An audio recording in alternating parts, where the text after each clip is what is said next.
नमस्कार। रविंद्रनाथ टैगोर ने कहा था, आप फूलों को तोड़कर तारों को इकट्ठा नहीं कर सकते। शायद आज की राजनीति में कुछ ऐसा ही हो रहा है। मतलब जहां सांस्कृतिक प्रतीकों को उनकी जड़ों से काटकर राजनीतिक फायदे के लिए इस्तेमाल करने की कोशिश की जा रही है। हाँ, ये कहावत आज की हमारी बातचीत के लिए बिल्कुल फिट बैठती है। अक्सर ऐसा होता है कि जब राजनीति संस्कृति के मैदान में उतरती है तो वो उसके असली मतलब को समझने के बजाय उसे एक हथियार की तरह इस्तेमाल करने लगती है। और आज हम इसी चलन पर खासकर पश्चिम बंगाल की राजनीति के संदर्भ में गहराई से बात करने वाले हैं। हमारे पास द हिंदू में छपा एक अहम लेख है और ये लेख बताता है कि कैसे बंगाल के दो सबसे बड़े नाम रविंद्रनाथ टैगोर और बंकिम चंद्र चट्टोपाध्याय आजकल एक राजनीतिक खींचतान के केंद्र में आ गए हैं। जी, और हमारा मकसद है कि इस पूरे मामले का एक आलोचनात्मक विश्लेषण करें। देखिए, ये चर्चा यूपीएससी की तैयारी कर रहे अभ्यर्थियों के लिए खास तौर पर जरूरी है। इसमें कल्चरल पॉलिटिक्स, करंट अफेयर्स का एनालिसिस, ऐतिहासिक संदर्भ, ये सब मुद्दे हैं जो प्रीलिम्स और मेंस दोनों के लिए काम के हैं। और जाहिर है, आम जानकारी के लिए भी ये दिलचस्प है। बिल्कुल। और हाँ, ये साफ कर देना जरूरी है कि हम यहाँ किसी पॉलिटिकल पार्टी का पक्ष नहीं ले रहे। हमारा इरादा सिर्फ सोर्स यानी द हिंदू के लेख में जो तथ्य और विश्लेषण दिए गए हैं उन्हें आपके सामने रखना है, ताकि एक संतुलित एक इन्फॉर्म्ड समझ बन सके। तो चलिए शुरू करते हैं। पश्चिम बंगाल की राजनीति और उसकी संस्कृति का रिश्ता तो हमेशा से ही बहुत गहरा रहा है। वहाँ के जो कल्चरल आइकॉन हैं वो सिर्फ नाम नहीं है, वो बंगाली पहचान का, उनकी चेतना का हिस्सा हैं। हाँ, लेकिन आजकल इन प्रतीकों को लेकर एक अलग तरह की खींचतान देखने को मिल रही है। लेख इशारा कर रहा है कि टैगोर और बंकिम चंद्र के इर्द गिर्द एक तेज राजनीतिक होड़ सी मच गई है। ऐसा लग रहा है मानो पार्टियां इन महान हस्तियों पर अपना अपना हक जताना चाह रही हों। हाँ, और इसके कुछ ठोस उदाहरण भी हैं। जैसे नवंबर 2024 की शुरुआत में पश्चिम बंगाल सरकार ने एक नोटिफिकेशन निकाला। इसमें कहा गया कि सभी सरकारी स्कूलों में सुबह की असेंबली में टैगोर का गीत बांग्लार माटी बांग्लार जल गाना अनिवार्य होगा। और ये कोई अचानक लिया गया फैसला नहीं था।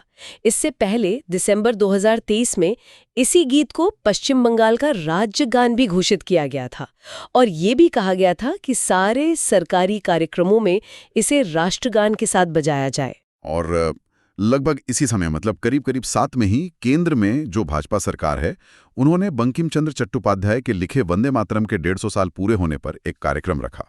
तो आप देख सकते हैं कैसे दो अलग अलग सरकारें लगभग एक ही वक्त पर दो अलग अलग प्रतीकों से जुड़े आयोजन कर रही थीं। और बस यहीं से वो राजनीतिक बयानबाजी तेज हो गई। पश्चिम बंगाल में भाजपा नेताओं ने राज्य सरकार पर निशाना साधना शुरू कर दिया। लेख के मुताबिक उन्होंने चट्टोपाध्याय से जुड़ी जगहों का दौरा किया, कुछ जगहों की हालत पर सवाल उठाए। हाँ, और ये आरोप भी लगाया कि राज्य सरकार वंदे मातरम का ठीक से सम्मान नहीं कर रही है। बिल्कुल। और उन्होंने टैगोर के गीत को स्कूलों में जरूरी करने के टाइमिंग पर भी सवाल उठाया। मतलब इसे वंदे मातरम कार्यक्रम की प्रतिक्रिया की तरह दिखाने की कोशिश की। दूसरी तरफ राज्य की जो सत्ताधारी पार्टी है तृणमूल कांग्रेस, उन्होंने भी पलटवार किया। उनका आरोप था कि भाजपा टैगोर का अपमान कर रही है। हाँ, तृणमूल ने भाजपा के एक सांसद हैं विश्वेश्वर हेगड़े कागेरे, उनकी एक कथित टिप्पणी का जिक्र किया। कहा गया कि उन्होंने कहा था कि टैगोर ने राष्ट्रगान जनगण मन अंग्रेज अधिकारियों के स्वागत में लिखा था और असल में वंदे मातरम को राष्ट्रगान होना चाहिए था। इस बयान से बंगाल में काफी गुस्सा देखने को मिला, जिसके बाद फिर तृणमूल कांग्रेस ने कोलकाता में टैगोर का जो पैतृक घर है जोड़ासांको ठाकुरबाड़ी, वहां विरोध प्रदर्शन भी किया। तो अब यहाँ एक पैटर्न सा दिखता है, एक कोशिश नजर आती है, चाहे वो जानबूझकर हो या अपने आप हो रहा हो, कि टैगोर तृणमूल के प्रतीक बन जाएं और चट्टोपाध्याय भाजपा के। लेख में ये भी लिखा है कि मुख्यमंत्री ममता बनर्जी ने खुद ये माना कि इन दो महान कवियों के बीच एक तरह का विभाजन पैदा करने की कोशिश हो रही है। दिलचस्प बात यह कि उन्होंने वंदे मातरम कब लिखा गया, इस पर विद्वानों में मतभेद का हवाला दिया और कहा कि उनकी सरकार गीत के 150वें साल के कार्यक्रम के लिए एक कमेटी बनाएगी। अब ये शायद इस सीधी टक्कर वाली बहस से थोड़ा हटकर स्थिति को संभालने की या वक्त लेने की एक राजनीतिक चाल हो सकती है। अच्छा। और यहीं पे वो कल्चरल पॉलिटिक्स वाली बात साफ दिखती है, कैसे सांस्कृतिक प्रतीकों, इतिहास, भावनाओं का इस्तेमाल राजनीतिक मकसद साधने के लिए होता है। यूपीएससी एस्पिरेंट्स के लिए एक कॉन्सेप्ट समझना बहुत जरूरी है। और ये झगड़ा सिर्फ बंगाल तक ही नहीं रहा, इसका असर पड़ोसी राज्य असम में भी दिखा।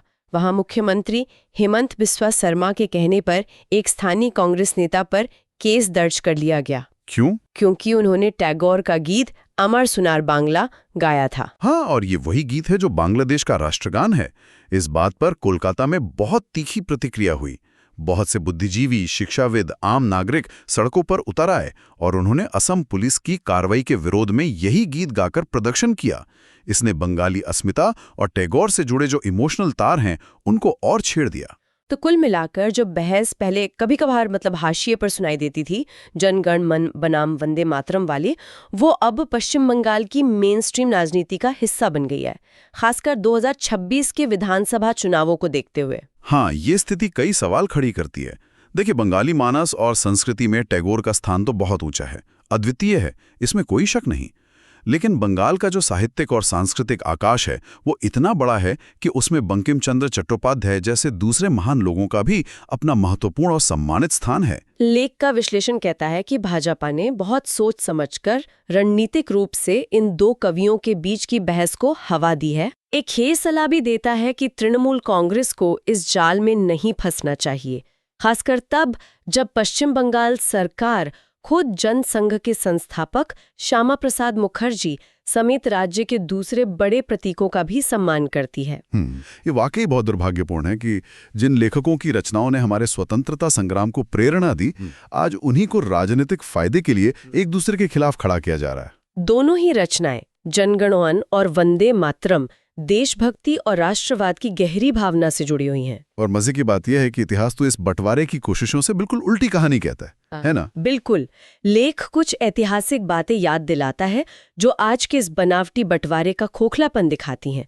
जैसे किस्सा है कि 1882 में बंकिम चंद्र चट्टोपाध्याय जब जवान टैगोर से मिले तो उन्होंने उनके गले में माला डालकर उन्हें नए युग का सुरुचिपूर्ण कवि कहा था। ये आपसी सम्मान दिखाता है। कत्ता अधिवेशन हुआ था, उसमें खुद रविंद्रनाथ टैगोर ने वंदे मातरम गीत गाया था। सही कहा।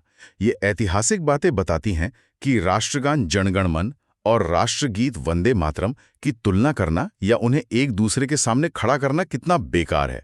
जैसा लेख में कहा गया है, ये न सिर्फ गैर जरूरी है बल्कि ये भारत के इतिहास और राजनीति की बहुत ही संकीर्ण और शायद अपनी सहूलियत के हिसाब से गढ़ी गई समझ को दिखाता है। दोनों का अपना इतिहास है, अपना संदर्भ है, अपनी जगह है। राष्ट्रगान देश का आधिकारिक गान है तो राष्ट्रगीत ने आजादी की लड़ाई में लोगों को जोड़ने का, प्रेरणा देने का काम किया। इन्हें एक दूसरे का दुश्मन बताना तो इतिहास के साथ मजाक है। ये विश्लेषण दिखाता है कि कैसे तथ्यों की गहराई में जाना कितना जरूरी है, खासकर जब हम आजकल की घटनाओं को देख रहे हों।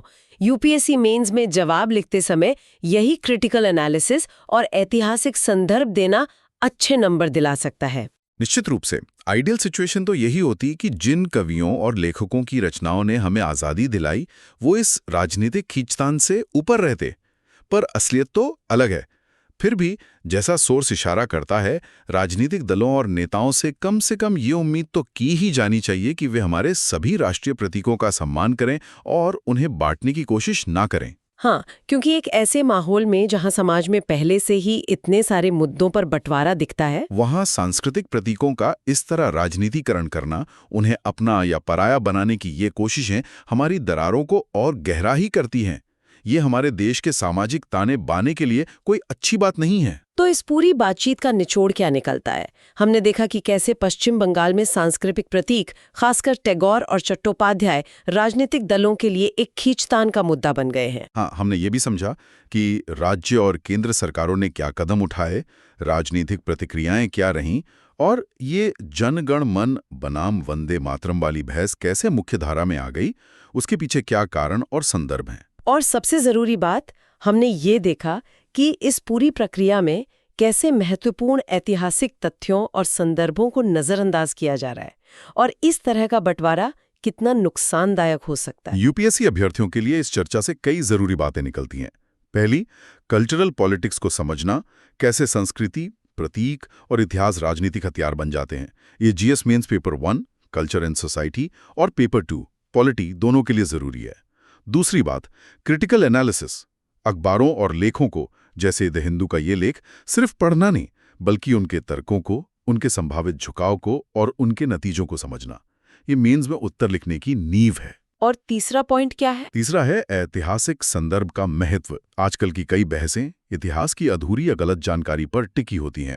प्रीलिम्स में फैक्ट्स पूछे जा सकते हैं और मेंस में ऐतिहासिक संदर्भ आपके जवाब को वजन और विश्वसनीयता देते हैं। जैसे टैगोर का वंदे मातरम गाना, ये फैक्ट पूरी बहस को एक अलग नजरिए से देखने में मदद करता है। हमने इस बातचीत में इन्हीं स्किल्स को प्रैक्टिस करने की कोशिश की है। ये हमारी उस रोज की श्रृंखला का हिस्सा है जहां हम द हिंदू जैसे विश्वसनीय स्रोतों के आधार पर समसामयिक और महत्वपूर्ण विषयों पर ऐसी ही गहरी और आलोचनात्मक चर्चा करते हैं। ये यूपीएससी और दूसरी परीक्षाओं के साथ साथ आम जानकारी बढ़ाने के लिए भी उपयोगी है। अगर आपको ये विश्लेषण जानकारी भरा लगा हो तो प्लीज इसे लाइक करें और हमारे चैनल को सब्सक्राइब करें ताकि आप आगे आने वाली चर्चाओं से भी जुड़े रहें। और हाँ, खासकर यूपीएससी अभ्यर्थी, अगर आपके मन में इस विषय से जुड़े कोई सवाल या विचार हैं तो नीचे कमेंट सेक्शन में जरूर लिखें। हम कोशिश करेंगे कि उनका जवाब दें। और आखिर में एक सवाल आपके सोचने के लिए छोड़ जाते हैं। इस तरह राजनीतिक खींचतान का सामान बन जाते हैं तो एक नागरिक होने के नाते हम ये कैसे पक्का कर सकते हैं कि वो हमें बांटने के बजाय जोड़ने का काम करे, या फिर इस तरह के राजनीतिकरण का हमारी क्षेत्रीय और राष्ट्रीय पहचान पर लंबे समय में क्या असर पड़ सकता है? इस पर जरूर सोचिएगा। इसी विचार के साथ आज की ये चर्चा यहीं खत्म करते हैं। धन्यवाद। धन्यवाद।